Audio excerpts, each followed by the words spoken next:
Hello! Ngayon ay pag-aaralan natin ang existence sentences. Gaya ng sentence na, may convenience store doon, o may teacher sa kwarto.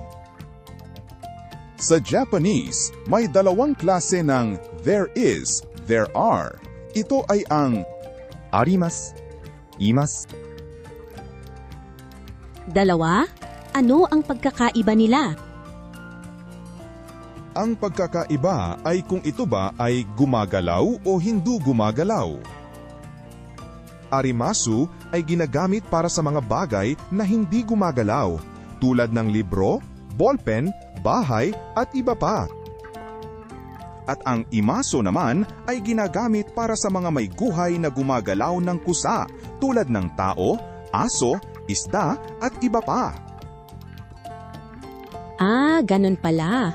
Paano naman ang halaman, plants? May buhay naman sila. Dahil ang halaman ay hindi gumagalaw, umaalis sa pwesto, arimas ang gagamitin. Ang robot din ay karaniwang makina kaya arimasu. Tandaan muna natin ang rule na ito. Mag-practice tayo.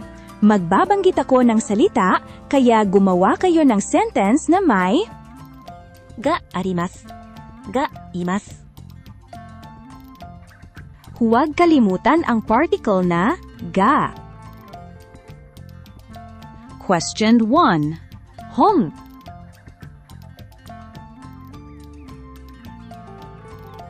Hon ga arimasu. Question 2. Sensei. Sensei ga imasu. Question 3. Tomodachi. Tomodachi ga imasu. Question 4. Konbini. Konbini ga arimasu. Question 5. Ki. Ki ga arimasu. Isunod nating ipaliwanag ang lugar. Kapag sasabihin kung nasaan ang isang bagay, naglalagay ng particle na ni pagkatapos ng lugar. Place, ni, thing, ga, arimasu. Kapag magtatanong, ginagamit ang nani, ano, at dare, sino. Heya ni nani ga arimasu ka?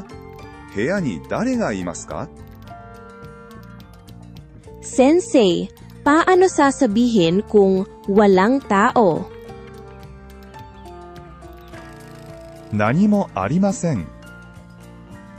Kapag walang tao, dare mo imasen.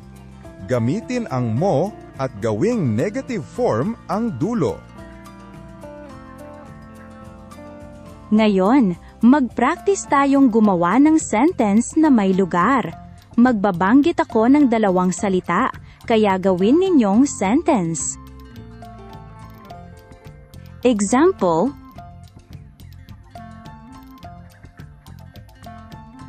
Heya, terebi. Heya ni terebi ga arimasu. Question 1. Asoko, toire. Asoko ni toire ga arimasu. Question 2. Nihon, tomodachi. Nihon ni tomodachi ga imasu. Question 3. Kouen, nani? Kouen ni nani ga arimasu ka? Question 4. Hako, nani mo? Hako ni nani mo arimasen. Panghuli, isa pang mahalagang pormato.